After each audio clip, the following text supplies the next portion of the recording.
श्री डोंगरे जी महाराज तत्वार्थ रामायण में लिखते हैं कि सुंदरकांड के पीछे आता है युद्ध कांड। जिसका जीवन सुंदर है वही राक्षसों को मार सकता है।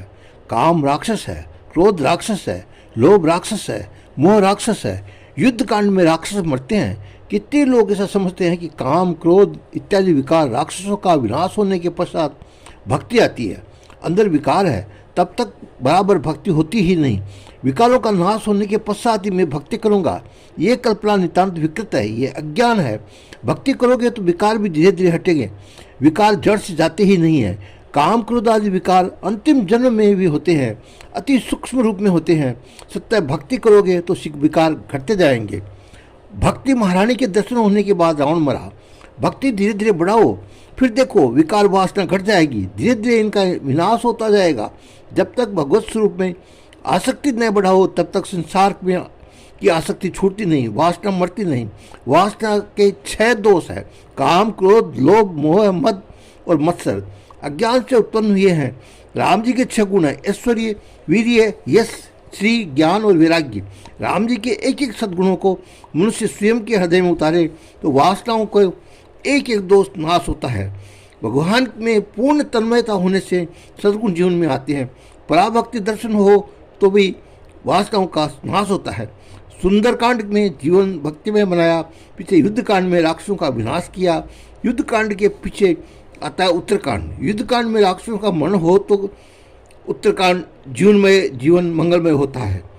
सुंदरकांड में पूर्व कांड में रावण को मारे, उसका उत्तरकांड सुंदर बनता है। जीवन के यौन काल में जो काम को मारता है उसका उत्तरावस्था सुखमय शांतिमय बनती है।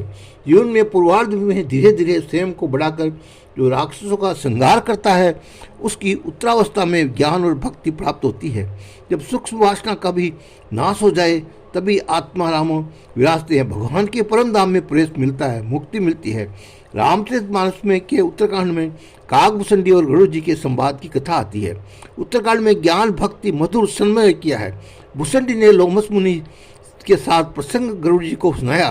ज्ञानी महापुरुष मानते हैं कि ब्रह्म निर्गुण निराकार है, जबकि भक्तजन ब्रह्म के सगुण साकार स्वरूप की आराधना करते हैं। लोमस मुनि निर्गुण ब्रह्म के उपासक है। काकभूषणी जी ईश्वर के सगुण स्वरूप के पक्षपाती है। श्री राम के अनन्य भक्त है। दोनों के बीच में निर्गुण सगुण विषय विवाद होता है। काकभूषणी के दृढ़ प्रतिकार से लोमस मुनि को बहुत क्रोध आता है। उसमें भूषणी जी मन में विचारते हैं कि अद्वैत भावी को क्रोध आना नहीं चाहिए। अद्वैत में एक ही सत्ता है, दूसरा कोई है ही नहीं। दूसरा कोई हो तो क्रोध आवे, द्वैत भाव हो तो क्रोध आवे। द्वैत भाव ज्ञान में टिकता नहीं है। अज्ञान बिना द्वैत भाव संभव नहीं। ज्ञानी भी एक क्षण में क्रोध कर बैठता है। ज्ञानी भी माया बहुत सताती है। मायावश होते हुए भी जीव कहता है कि स्वमस्मि, मैं वही हूँ। ऐसा बोलने वाले मात्र से कोई उन स्वतंत्र स्वरूप परमात्मा के समान ही हो सकता नहीं। जीव यदि प्रभु की सतत भक्ति करे तो उन परमात्माओं के चरणों में स्थान मिल सकता है और माया प्रपंच से बचा जा सकता है। भक्ति के आगे माया का बहुत प्रपंच का चलता नहीं। ज्ञान को भक्ति के साथ की बहुत जरूरत है। गरुड़ जी पूछते हैं कि ज्ञान श्रेष्ठ है या भक्ति? भूषण जी उसका उत्तर देते हैं, ज्ञान और भक्ति में कोई भेद नहीं है, दोनों जन्म मरण के चक्कर से छुड़ाते हैं। तत्व दृष्टि से देखने में ज्ञान और भक्ति में अंतर नहीं है। भक्ति द्वारा ज्ञान प्राप्त होता है, भक्ति के पीछे ज्ञान आता है। भक्ति की भी ज्ञान रूप में परिवर्तित हो जाती है। भक्ति की उत्तरावस्था ही ज्ञान है। अपरोक्ष ज्ञान की पूर्वावस्था ही भक्ति है। भक्ति में पहले दासोहम और पीछे स्वयं होता है। अरभ्य दासोहम ऐसी भावना दृढ़ करके ईश्वर की आराधना करते हुए साधक को खगता है, वह भगवान मेरे हैं। पहले मैं भगवान का और भक्ति और बढ़े तब भगवान मेरे। उसके पीछे अनुभव बढ़ता है, देहभान भूलता है, तब मैं और मेरा रहता नहीं। उस समय एक भगवान ही रह जाते हैं। उसके बाद लगता है कि वही ब्रह्म है। इस प्रकार दासोहम से सोहम होता है। भक्ति भी ज्ञान है और ज्ञान भी भक्ति है। ज्ञान और भक्ति मिलकर एक बनते हैं तभी जीवन सफल होता है। भूषण जी कहते हैं ज्ञान मार्ग बहुत कठिन है। ज्ञान मार्ग में पतन होने में देर लगती नहीं, इसलिए प्रभु भक्ति सुगम सुखदायी है।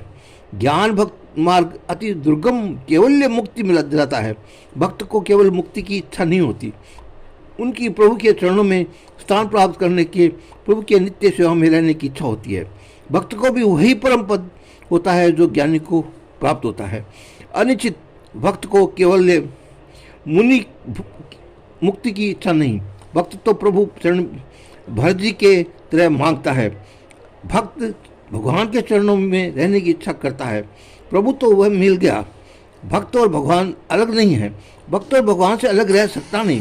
भगवान एक क्षण भी विभक्त न हो, वह भक्त है। निष्काम भक्त से मुक्ति से भी अधिक दिव्य आनंद है। भक्ति का आनंद जिसने नहीं मिला वह मुक्ति का आनंद आशा रखता है। सेवा स्मरण में जिसे तन्मयता से हो गई है, वह जहाँ बैठा है वही मुक्ति है। भूषण जी ज्ञान और भक्ति का सुंदर समन्वय किया है। 7 कांडों का संक्षेप में ये आश्चर्य भावार्थ है। राम कथा अमृत कथा है। रामायण में एक एक अक्षर का मनन करोगे तो मन शुद्ध होगा। रामचरित पापों को जलाता है। रामचरित मनुष्य को सावधान करता है। स्वयं को पालन करने वाले को बहुत ही सहन करना पड़ता है। प्राण और भले चले जाए परंतु धर्म न जाए, ऐसे दृढ़ता मनुष्य को जीवन में रखनी चाहिए। मनुष्य धन के लिए धर्म का भाग छोड़ता है। थोड़ा भाग होता हो तो धर्म छोड़ देता है। अधर्म करता है परंतु धन बड़ा नहीं, धर्म बड़ा है। ये आप मान के चलिए कि धन कभी भी बड़ा नहीं है, धर्म सबसे बड़ा है। और ये डोंगरे जी महाराज इसमें राम कथा में सुनाते हैं आपको। आगे का प्रवचन कहूँ। जय सिया राम।